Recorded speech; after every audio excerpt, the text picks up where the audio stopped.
So just attention. Your attention span. Okay. It is now my pleasure to introduce Dr. Orly Haim, the new head of the advisory committee. Orly works as a pedagogical advisor and course instructor at Beit Berel College. She also works as a course instructor in the School of Education at the Tel Aviv University. Her specialties include language and migration, literacy development in EFL, ESL context, task-based learning, and grammar learning and teaching. Orly will now present on teachers' professional knowledge for teaching English as a foreign language. To you, Orly. Thank you. Thank you for the introduction. I'm always amazed by your level of professionalism, how you organize the summer conference and how you introduce everybody. So thank you. Thank you. Thank you, Pat and Daphna, for the amazing work that you have been doing over the past 5 years. Am I right? 5 years? Yeah. Okay, so thank you for attending my presentation. I'm delighted, excited, but also a bit nervous. And I'll be talking about teachers, as Daphna said, teachers' professional knowledge. I have sent you a link to a Padlet, but again, you can use the Padlet, but you can actually use your own notes. I'd like to ask you 2 questions.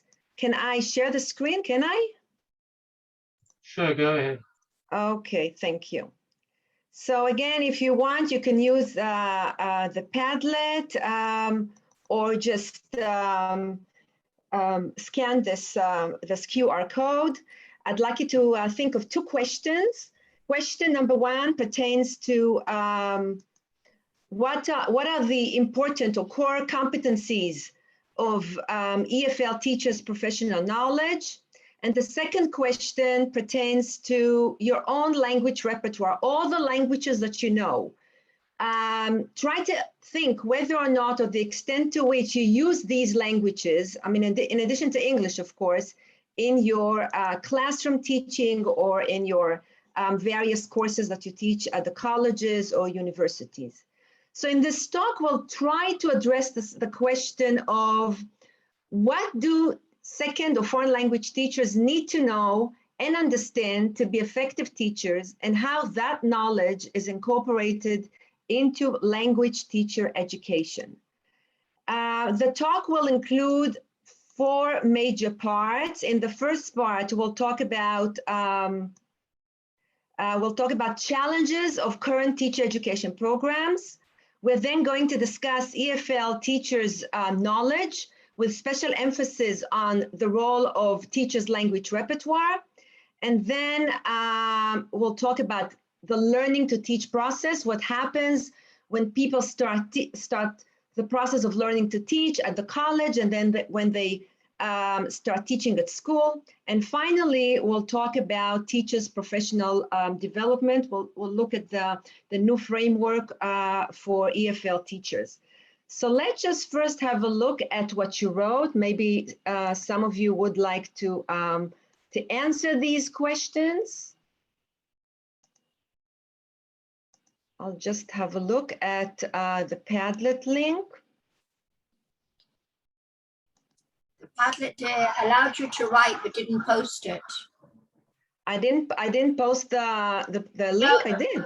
No, it allowed me to write in it, but it didn't allow me to put it up for some reason. Ah, that's strange. I don't know It's why. automatic, it goes up automatically. Okay, I'll put it here in the chat. Okay, so let's see.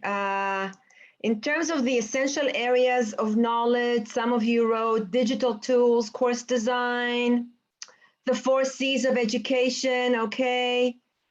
What else? Vocabulary acquisition, the 4 language skills, the psychology of the learner, motivation, okay. Teaching strategies of learning, flexibility and being open to learn. Wow, it's important to have the ability to cope with changing situation. Of course, I completely agree. Reading digital text, the pragmatics, writing, teamwork, self-directed learning, digital literacy. Wow. a high level of English proficiency and language awareness, awareness of changes in the implementation of the curriculum, the technology tools, not being afraid of using them, language structure. Okay, wow, so we see a number of themes, some pertaining to language knowledge, some pertaining to various strategies, and also some that pertain to teachers' personality, the ability to be flexible, etc. Now let's take a look at the second question. I use translation when it assists me and my students. Okay, many teachers do that. The way I see it, right? The way you conceptualize the learning process. Okay, I don't think it refers to how many languages you speak, but rather what you can do in English. Okay, so English gets priority. Hebrew, English, some Spanish and French, English, Hebrew, Russian, German, Latin. Wow, so many of you are multilinguals, are helpful in reaching more students, reaching out to more students, right? Making connections with them. I use how I learned the languages. Okay, thank you. Thank you for sharing, really. Does anybody want to say anything about, do you see me? Can you see me? Yeah. Do you want to relate to any of these questions? Do you want to say anything about the questions? Okay, so I'll continue.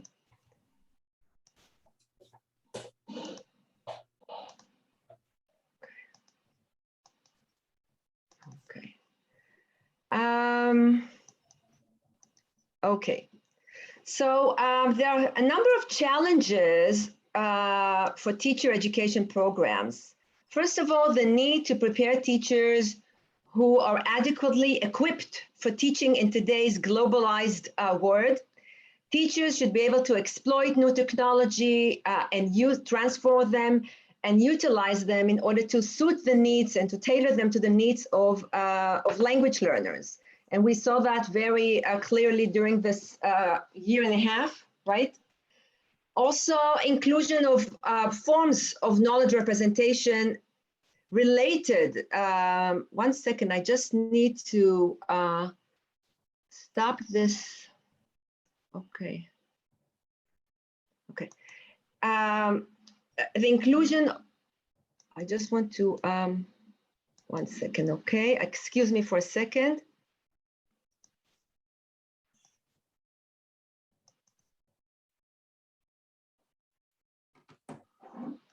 I just need to do something so that these messages won't pop up all the time. Okay. So the inclusions of forms of knowledge, representation related to the specific context of instruction and the ability to tailor them to the specific social context of their learning, of their learners. Now there's a lot of discussion about the development of global competencies. Students. Orly, you didn't, you have to share your screen. Oh, I apologize. Okay.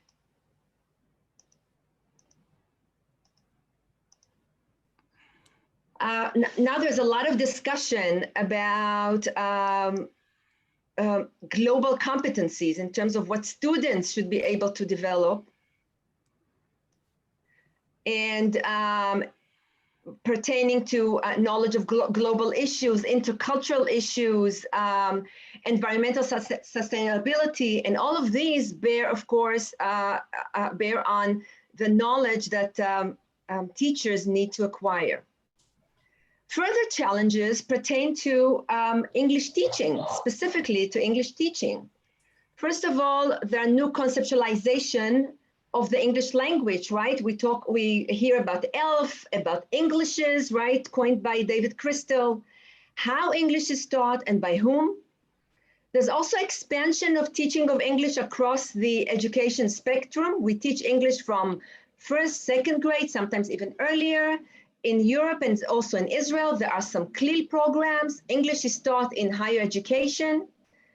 the role of teachers' competence in English is central to how these changes get played out in various education contexts. Additionally, most of English teachers around the world use English or speak it as either their L2 or L3 rather than their L1. And this relates to various dimensions of teaching, which we'll discuss very soon. So that brings me to the second part of the presentation, which focuses on the professional knowledge of EFL teachers. The professional knowledge of EFL teachers is distinct, but also multidimensional, including various areas of knowledge. Sometimes there are overlapping dimensions. Teachers' knowledge is usually conceptualized around a number of competencies pertaining to their professional knowledge, their disciplinary knowledge, their content knowledge, knowledge of the curriculum, et cetera, et cetera. Teaching English as an international language adds a specific dimension to the context of English instruction. English has a high social linguistic status. It's especially in Israel, but also in many other countries. It's used around the world for international purposes. And teaching English is different than teaching other languages. So knowledge of English and knowledge about the language, and knowledge about multilingualism, both in terms of teachers' own multilingualism, but their ability to teach English to multilingual students, dimensions of language acquisition, all these dimensions make the professional knowledge of English distinct and special. When talking about the professional knowledge of English teachers, there are certain areas of knowledge that are shared with other subject matter teachers. And I think one of the most influential construct is Schulman's, and then Schulman's and his colleagues, teachers' pedagogical content knowledge. Some label it as PCK. Recently, it has been revisited to include subject-specific teacher knowledge of the curriculum. Orly, I'm sorry, are you sharing the slides? Because we can only see the one that you're still on slide 6. What should I do? Click on the present button. Presenter mode? Yeah. Okay. Display setting. I had the same. No, not that. Go out, and if you can just click on the. That's what I did before. That one, it worked before. Only on the bottom. But which icon? If you Zoom can click on into escape. Escape, okay, now it's better? No, click on escape. That's what I I need you to did. go out of this view. We can, okay, now click on the presentation mode at the bottom, the kind of the screen next to the bigger, smaller than sign in the right-hand corner. You're underneath. Underneath the man Next to standing, comments. Next to comments. right at the bottom of the screen. Yeah, that's what I do. No, here. No, go a bit to the right. This one?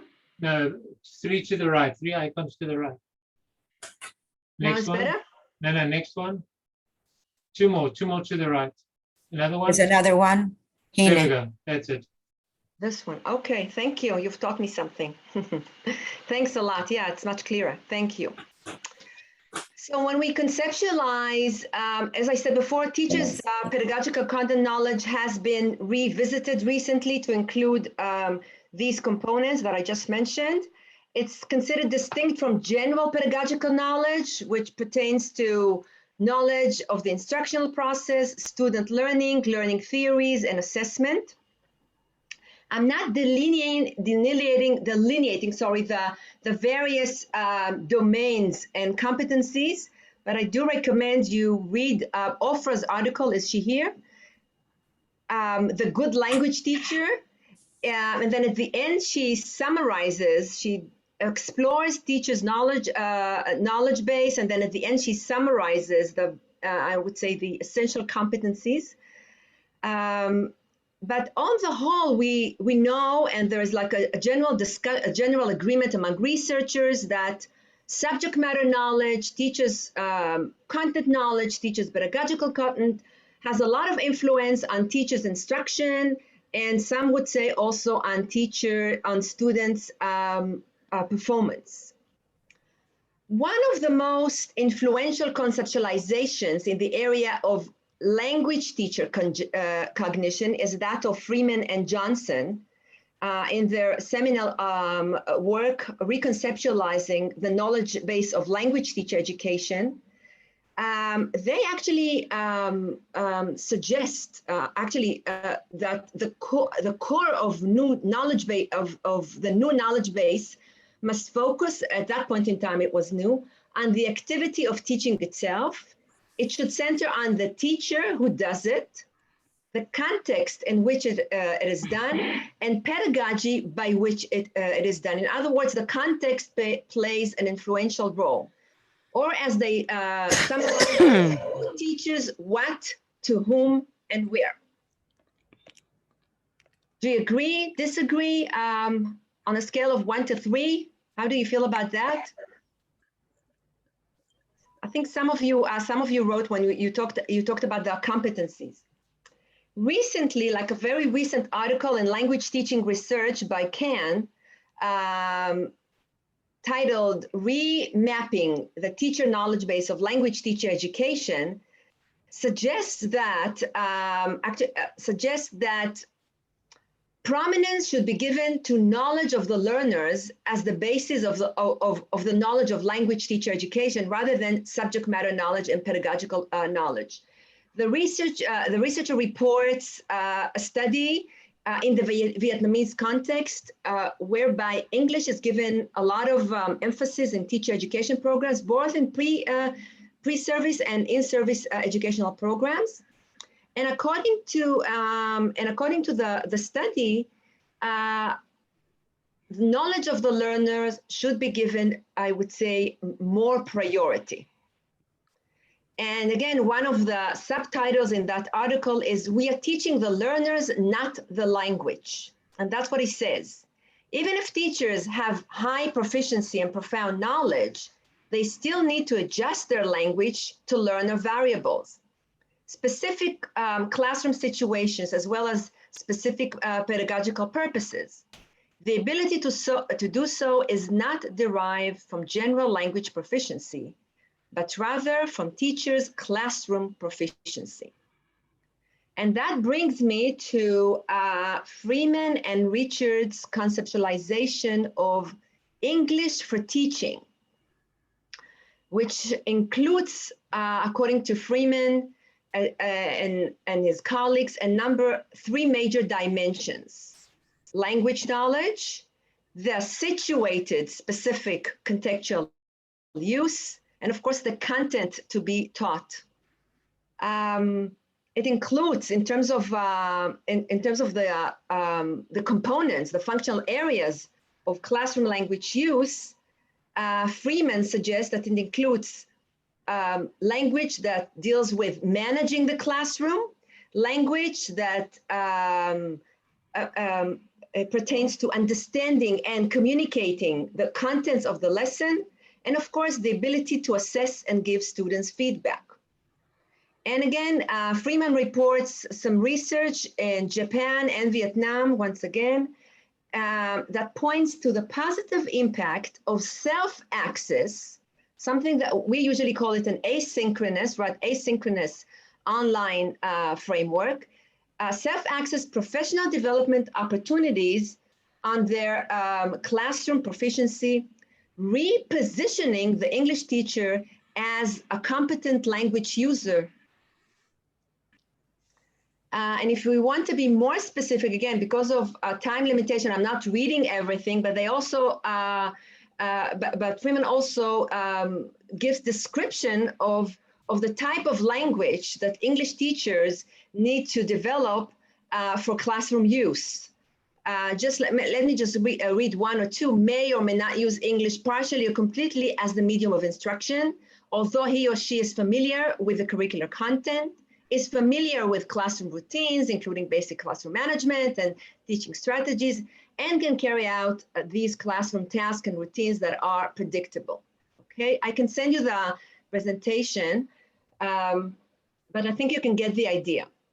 So far I've talked about challenges of teacher education programs, the core competencies of English teachers, and perhaps I would say agreement or disagreement among researchers concerning the priority of these competencies in teacher education programs. And now I'd like to talk a little bit about the learning to teach process. I work as a teacher, pedagogical advisor, and at Bedbury College, and many of you and work also in teacher education colleges. I was also a teacher counselor, and I was a teacher myself. So we all know that the learning to teach process starts at the college level or at the university level, but it continues for many years. In fact, it never ends. The learning to teach process involves subject-specific disciplinary content, right? Literature, linguistics, and pedagogical and practical learning opportunities. Teachers' professional identity, conceptualized as socially negotiated and contingent on knowledge of self, students, subject matter, curricula, and setting usually develops at this point in time when they do the practicum, when they start, participating in the various courses. Other dimensions that influence the learning to teach process pertain to teachers' motivation to teach. Teachers, have different motivations why they want to teach English. Some do it for personal purposes. They have this love for the language. Some actually have, I would say, have a sense of agency. They want to promote education in their societies. Another aspect pertains to self-efficacy, teachers' belief in their ability to perform classroom tasks, investment, how much teachers are willing to invest in the profession, and of course, the ecological environment. The learning to teach process is currently viewed within, I would say, ecological concentric circles, starting from the inner circle, the self, then the classroom, then the school, then the larger community, like the micro community. Language teachers' identity is linked to their linguistic identity, since their subject matter knowledge is regarded as contingent on their language competence. In other words, language is both the content of instruction and also the medium of instruction. Teachers' perceptions of their language proficiency are related to their beliefs about their self-efficacy. And I want to say something about the native, non-native speaker-teacher dichotomy. Despite the criticism, studies still portray non-native English speaker-teacher in deficit terms, ignoring their knowledge of other languages. It has also been argued that the identity development of teachers who are not native speakers of a language is characterized by conflict and struggle, which may adversely influence their capacity to navigate their professional discourses during instruction. Nevertheless, some studies suggest that these teachers can serve as good role models, particularly learning models, because they're successful, right? Applying the knowledge they gained from their learning experiences to their instruction. Teachers' knowledge of their learners' language can be viewed also as a potential pedagogical resource. One word about novice and expert teachers. What we know about the learning to teach process is also related to what we know about differences between novice and expert teachers. I believe that many of you are, who are actually listening to this lecture here, are expert teachers. So at the initial phases of their professional development, pre-service teachers only have only a developing understanding of the multifaceted nature of the teaching profession. In fact, there's always a gap between their, I would say, ideal language instruction and the reality. Research focusing on differences between novice and expert teachers suggests a number of major characteristics differentiating between novice and expert teachers. Among them is teacher autonomy. In the morning in the panel discussion, I think Ofra mentioned the notion of teacher autonomy. Efficiency, again, this theme actually repeated itself in all these success stories and all and also in the discussion on the panel. Flexibility to make changes and deep integrated knowledge base. Other conceptualization of teacher expertise has been offered by Borg. Expert teachers are familiar with typical student behaviors. They use knowledge of learners to make predictions about what might happen in the classroom. They build their lessons around student difficulties. They maintain active student development. So again, the theme of the importance of knowledge of the learner and the ability to accommodate the teaching process to the student learner repeat itself. And again, if I go back to the notion of language for teaching, or language use in the classroom proposed by Freeman and Richards claim that the language use in the classroom involves the content knowledge, pedagogical content and ability, and also, of course, unique discourse skills. In other words, the teacher has to integrate these three elements strategically in order to teach the language effectively in the classroom. So now I want to talk more about the entire language repertoire of teachers. Recent research has adopted a broader view of teachers' linguistic knowledge, acknowledging their entire language repertoire as an empowering identification and professional source. Teachers' linguistic and cultural repertoire and their language learning history, as some of you mentioned on the Padlet wall, are strongly intertwined with teachers' cognition and practices. Sometimes we teach exactly in the same way that our teachers taught us, or sometimes exactly in the opposite way, right? Just one word about a plurilingual repertoire, a notion, I would say, elaborated in the Common European Framework pertaining to linguistic repertoires and trajectories of the individual language user, which it's actually Enrica Picardo. She argues that are shaped by uneven and ever-changing competencies, both linguistic and culture. In other words, the plurilingual repertoire highlights the interconnectivity across the languages that we know, and also, but it's also dynamic, and it changes all the time due to various factors, such as the context, such as our own motivation, okay? This is an example of a language portrait in Austria. There's a lot of work on language portrait, and I've been involved in a project together with colleagues in Austria, investigating the role of the multilingual repertoire of student teachers in their learning to teach process. And we've interviewed, we've given them this portrait, and we've asked them to color it in different colors, representing the languages that they know. And then they had to sort of explicate their choices. So let me just, again, I'm not going to read everything, but just to give you a taste, the green is Arabic because it is the language I use the most. I use other languages and I speak English at school when I teach, and sometimes with my friends. I hear a lot of English, I watch many TV series, etc. Hebrew I use all the times. Arabic is a language that I use at home with my family. I also speak Spanish, etc. And sometimes they talk about how they are connected emotionally to a certain language, and or how what about the language, or they talk about the language that they think, the language that they use when they when they study and when they prepare for their lessons. And again, I'll briefly report 1 or 2 slides before I move to the fourth part of the talk.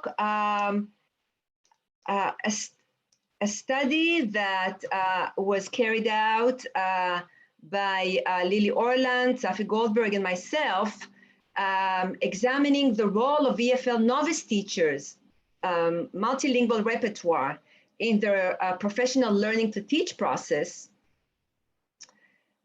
reveals the following.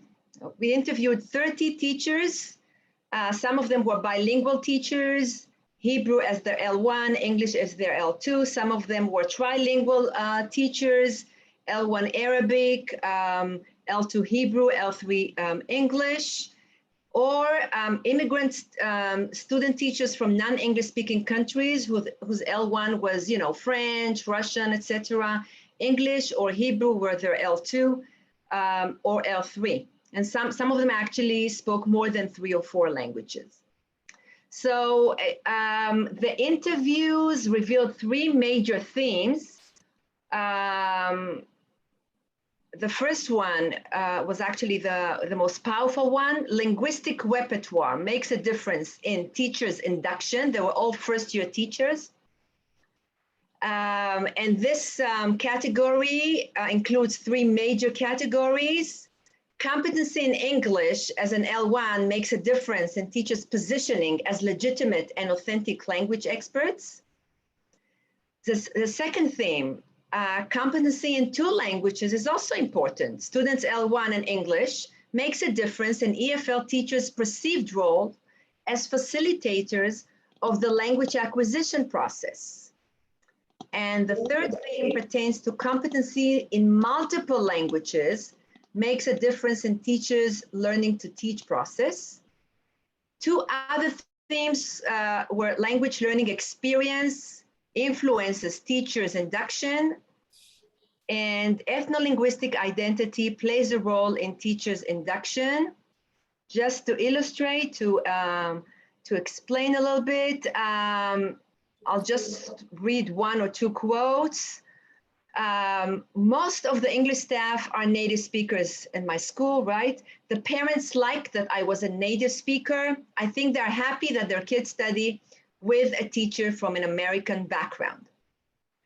Of course, the names are not real names, right?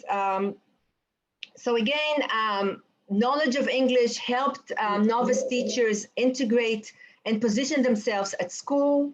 Sometimes some of them reported that they translated report cards.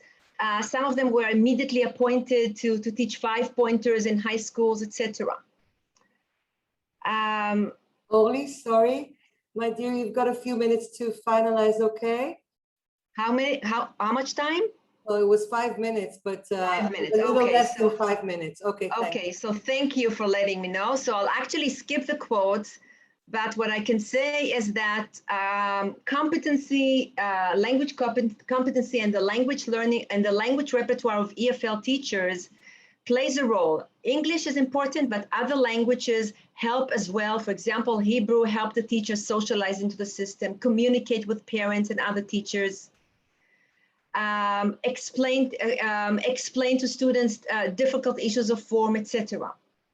So the last part is actually how do we assess EFL teachers? And here I'd like, again, we used a professional framework or the standards framework for EFL teachers, which included 5 major domains: content knowledge, learning and the learner, teaching and the teacher, assessment, and classroom environment. Recently, a more encompassing framework has been proposed. A committee consisting of course, Tziona Levi, Ilana Spector-Cohen, who chaired the committee, Lisa Amdur, Elisheva Barkon, Beverly Topaz, and myself. We worked on a framework that is more encompassing. I'm sure that you're familiar with the framework, but I know that as far as I'm concerned, I plan to sort of delve into it and try to use it more in my assessment. The framework defines what professional development is. in terms of improving skills and competencies, and it includes the following major domains: teachers, language, and disciplinary knowledge, right? Proficiency and also the discipline, learning theories, including language acquisition, language teaching pedagogy, assessment, the language learning context, global competencies, and professionalism. And this is a useful tool because it includes actually, I would say, different levels of professional development, starting with emerging, those who are actually at the college level, more skilled and expert teachers. And again, these are examples of dimensions of each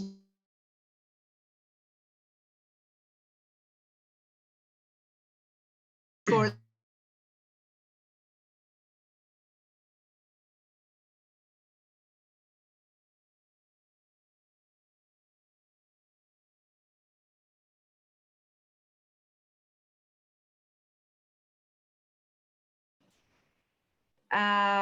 and again, in the assessment, there's also, in the appendix, there's a checklist for self-evaluation, which you can find useful. And again, these are some suggestions of evidence and questions for reflections. And again, I chose the domain of professionalism. And again, because I'm short of time, in light of the changes, right? The CFR framework has been aligned in higher education programs, right? The English curriculum is being aligned as well. So how can we integrate the professional framework for teachers in our pre and in-service programs? Food for thought. And I hope that you have enjoyed the presentation, and I welcome questions or comments.